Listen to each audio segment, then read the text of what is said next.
At the dawn of the 20th century, most Americans started the day with a giant breakfast.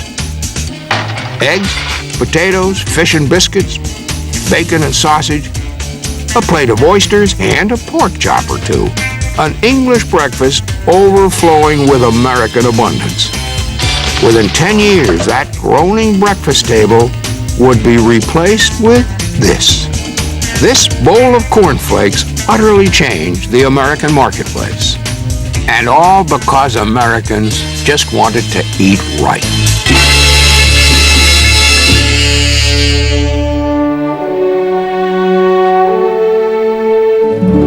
Believe it or not, worrying about nutrition is a luxury.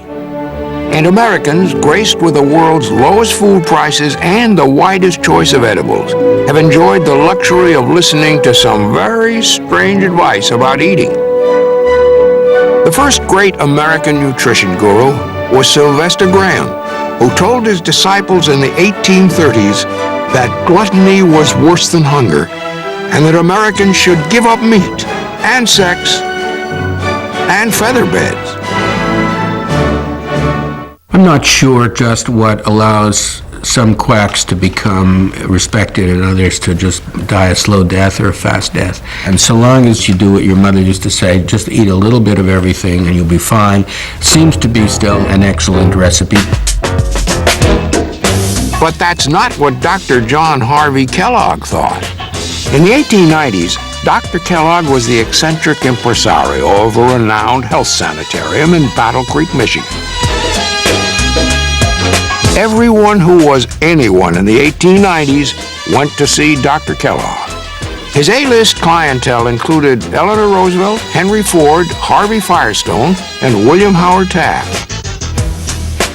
In Battle Creek, they and thousands of others submitted to baths, to massages, electroshock therapy, laughing exercises, and the doctor's famous yogurt enemas. Doctor promoted yogurt as a way to get your intestinal tract in good shape. They had a beefsteak that was kept in yogurt for some 17 years and was still kept in good shape. Health was everything to him. It didn't matter what he had to do to promote health, he would do it. From what I've read, I believe that J.H. Kellogg was certifiably insane. But I mean, he believed what he was pitching. And I think the same with his brother. W.K. Kellogg was John Harvey's little brother. He was in charge of the food production at the sanitarium, providing Kellogg disciples with what was likely the sanitarium's most important achievement, a good diet. The Kellogg's promoted a low-calorie, low-protein diet loaded with grains, or as they were known then, cereals. Cereal has always been tied to general good health, going back to ancient times when this is literally all that human beings lived on. In America, we had these amber waves of grain throughout the Midwest. What are you going to do with it all? In 1894, the Kellogg brothers began experimenting with a ready-to-eat breakfast food made of cereals. They rolled dough into thin sheets and baked it. It took a while to get it right. You have to cook the grains, you have to get the moisture clear into the middle of the grains and then to be partially dried again and get the right content. And then when you put them through the rollers, you have these nice flakes that come out. The cereal flake was almost ready, but the brothers were at war. W.K. was a businessman. He wanted to add sugar to make them taste better. He also wanted to advertise. Brother John thought that both advertising and added sugar were unethical. And as the brothers bickered, another man beat them to the cash register. His name was C.W. Post, and he was a former patient at the sanitarium. Rumor has it that while he was staying there, he stole a few recipes from the kitchen. Soon after, he came out with a roasted grain coffee substitute called Postum, which looked and tasted a lot like a drink the Kellogg's had been serving for years. Next, Post came out with a breakfast flake. He called it Elijah's Manna, a reference to heaven-sent food eaten by the biblical prophet.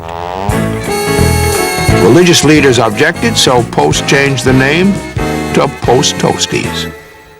Unlike John Harvey Kellogg, Post had no qualms about advertising. and he quickly became Battle Creek's first cereal millionaire. Americans had changed their fashions. The slimmer Gibson Girl waistline was coming into style. Post was happy to promise them that his flakes were the key to good looks and good health. The marketing that he did was so unique for the time, so different that it caught people's attention. Post's success was too much for the ambitious W.K. Kellogg to take. In 1906, he started mass-producing Kellogg's Corn Flakes, sweetened with a touch of malt sugar. Dr. John Harvey, irritated by his brother's commercial success, sued W.K. to stop him from using the Kellogg name, and lost, and the brothers were estranged for life. And their invention was hitting the big time. Americans, health conscious as ever, had discovered vitamins. And the easiest way to get vitamins was in processed foods, like cereal. The best way, naturally, is to supply vitamins to the food. In Battle Creek, the cereal business boomed. That was the place to go. I mean, it's just kind of a Me Too kind of thing that basically anyone would buy anything from Battle Creek and figure it would be a quality product or that it would be healthy. Extravagant promises were commonplace. If they couldn't get you to buy with promises, they brought presents for your kids. In 1911, Kellogg offered the very first premium inside a box of cornflakes, the Jungle Picture Book. Americans bought the promises and they bought the cereal. By 1920, food processing was the biggest business in America, bigger than cars and bigger than steel, and cereal led the way. There used to be Tom Mix on the radio. He'd say, shredded Ralston for your breakfast, bite-sized and ready to eat. Take a tip from Tom, go and tell your mom shredded Ralston can't be beaten. I can remember that, and that's got to be 50 years or more ago. It was, in fact, the invention of what advertisers call branding. Getting customers to connect a product with quality or reassurance so they'll keep buying. In 1926, America's first radio jingle ever was written and broadcast for Wheaties. 7 years later, Wheaties informed the public it was now the breakfast of champions and invented the sports endorsement. The first pre-sweetened cereal, called Ranger Joe, came out in 1939. People were tiring of eating this stuff that tasted little better than the box itself, and because Americans had such access to milk, to add sugar to it, the sugared cereals come after World War II. They realized that one big market that they hadn't really tried to mine was kids, and that's when they started with the pre-sweetened cereals and, you know, the lovable cartoon mascots that you see today. Even the venerable cornflake got re-sweetened, and by 1951 got a mascot of its own, Tony the Tiger. Today there are more than 400 different cereals to be found on the grocery shelves, and almost all of them are made by 4 of the companies that joined the cereal boom 100 years ago: Kellogg's, Post, Quaker, and General Mills. Their factories produce about 50 million pounds of cereal a year each, and are all from pretty much the same stuff as ever. Corn, wheat, oat, and rice. Captain Crunch is corn-based, as is Count Chocula up there, and the Pebbles are rice-based. And then you have some cereals that are kind of out in left field, like the Golden Grahams, which is graham-based. Breakfast long ago left nutrition in the dust. Every year, the cereal industry spends more on advertising than the U.S. government spends on nutrition education. You have all these healthy cereals coming out, like All Bran and Product 19, Special K, Smart Start, all these cereals that are kind of targeted at young urban professionals that are trying to, you know, keep healthy by eating cereal, when it's, you know, it's not really that much healthier than you know, the sugary cereals. It's just there's no sugar in it. Sugarless Dr. John Harvey Kellogg died in 1943 at the age of 91. Pretty good for a grass eater, he said. His pro-sugar brother W.K. also died at the age of 91. proving either that every kind of cereal really is health food, or maybe that the ingredients aren't really that important. A cereal like soda is really, a lot of it is, kind of what they put in our heads rather than what they're putting in our stomachs.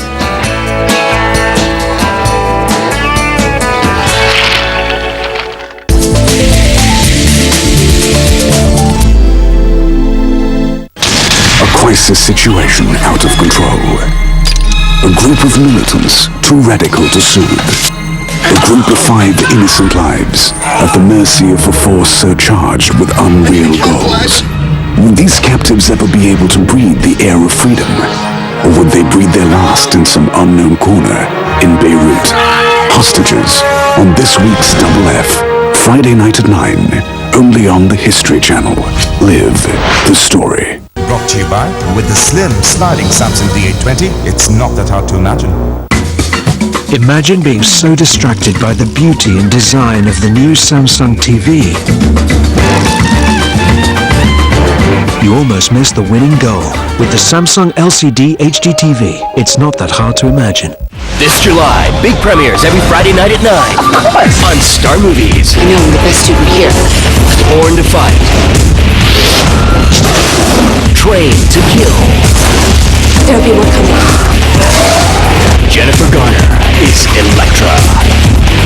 Emily, why would you do this? If you want to know the secret, you have to play the game.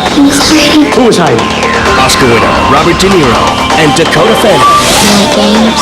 Hide and seek. They went in search of pleasure. I'll go back to my place. And found something else instead. You're getting married on Saturday! Sideways. They are the world's most unlikely partners.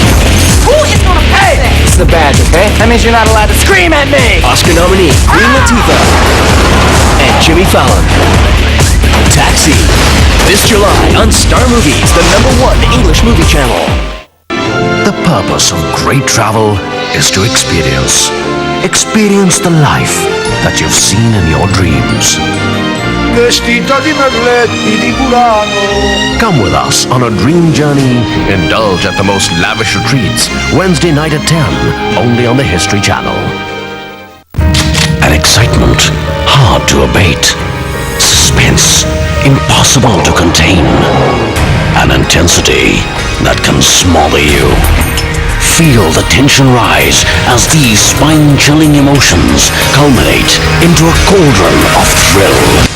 Only on the H Factor. Feel it every night at 11. Only on the History Channel.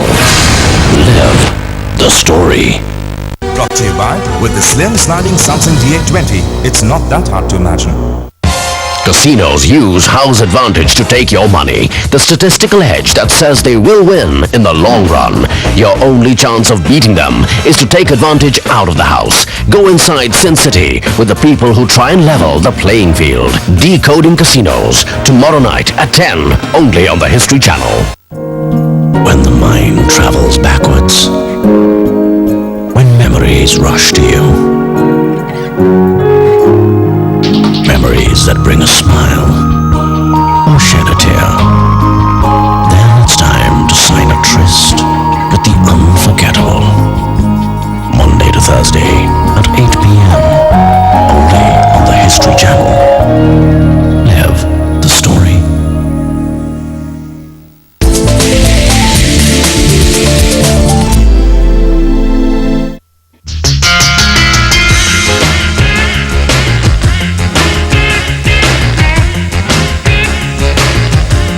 Eating habits have changed radically throughout history, but there is one kind of eating in which mankind has indulged non-stop since the beginning of recorded history. Here's a hint. It happens in between meals. Snacking has a long and noble history. Rich Romans served flamingo tongues and peacock brains to their guests. I don't think there's anything better in this world than eating well. But no society, no matter how civilized, has matched the American output of snacks, the ultimate food in an individualistic age. Snack food is endless. It comes from the same pipeline, and you don't deprive somebody of it if you have yet one more potato chip. The humble pretzel made its debut in the 7th century, baked to resemble two arms crossed in monastic prayer.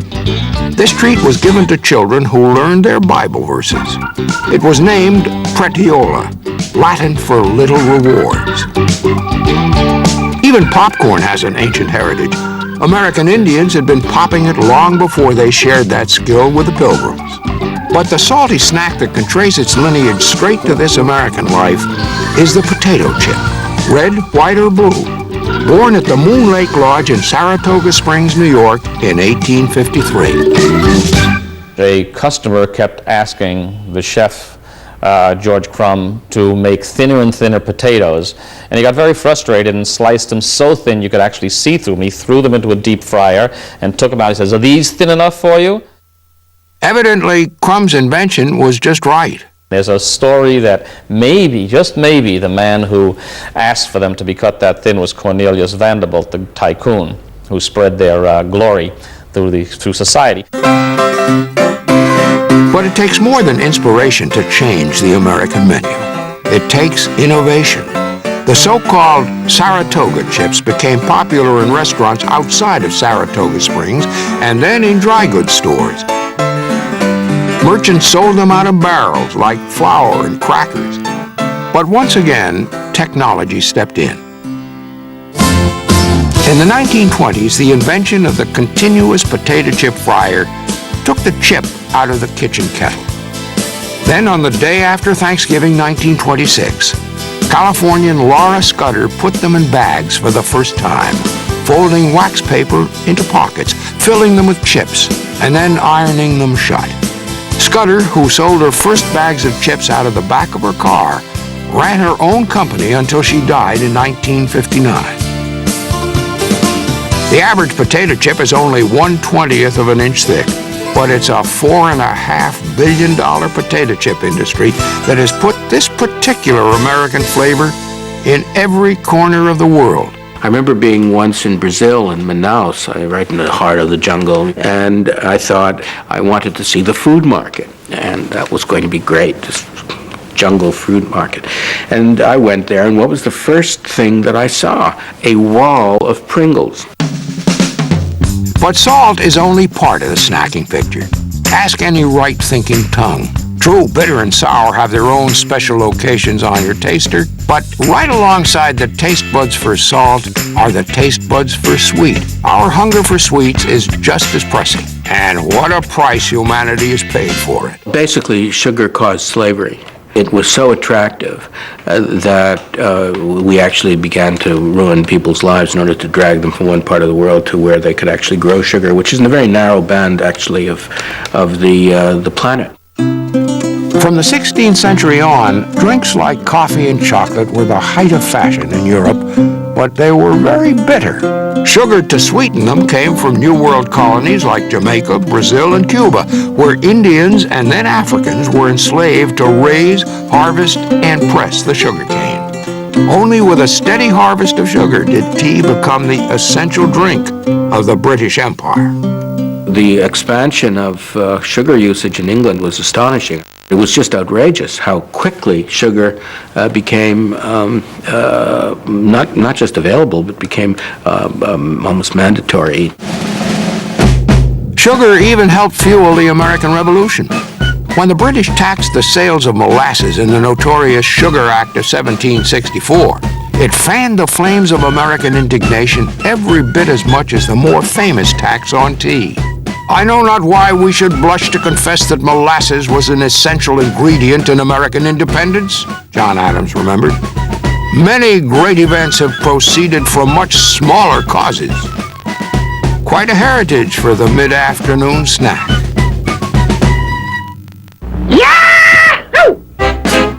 Like the Revolutionary War, the world's first and most popular snack cake was born out of indignation. In 1930, a bakery manager named James Dewar was fed up with seeing his shortcake pans gather dust. At the time, shortcake was only in demand during the summer strawberry season. Bananas, on the other hand, grew in Latin America and were shipped into the U.S. all year round. So Dewar tried something new, a shortcake with a banana cream filling.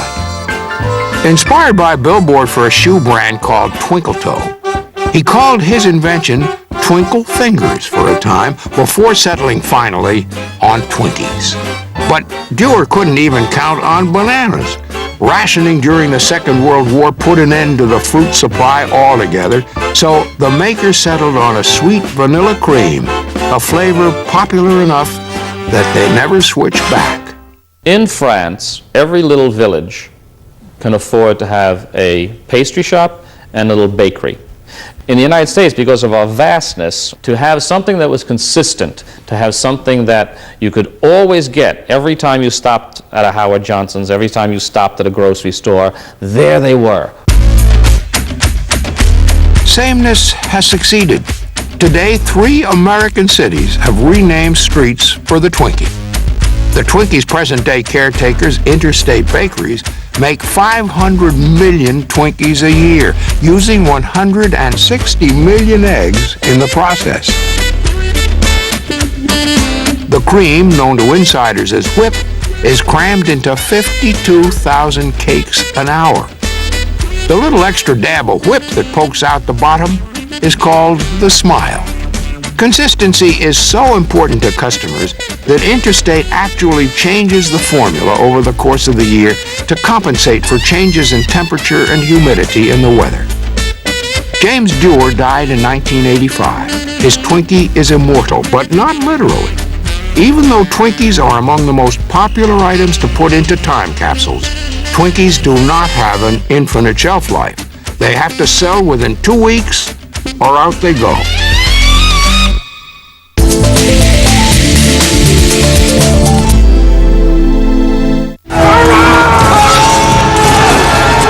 The men who fought for this city.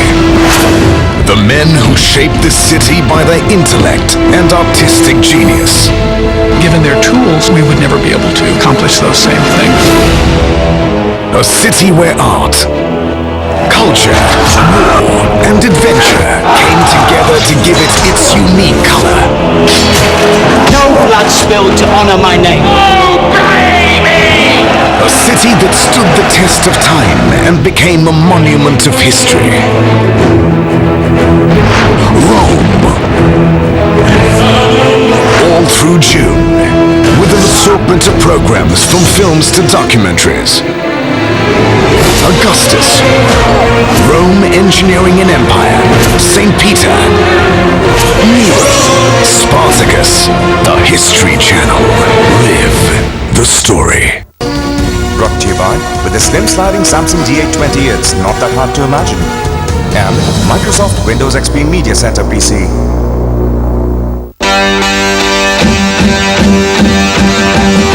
The boys watch the girls while the girls watch the boys who watch the girls go by. Imagine a phone that does all the talking.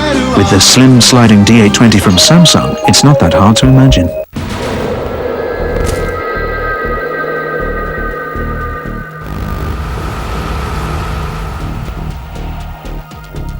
This is a very powerful bomb! There is nothing to fear!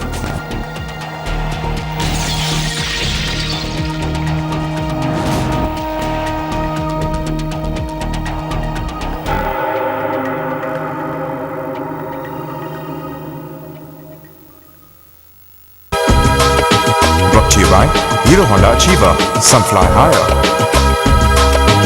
McDonald's Happy Price Menu, BC Premier Full Demand. And HSBC Premier, wealth management expertise that works for you.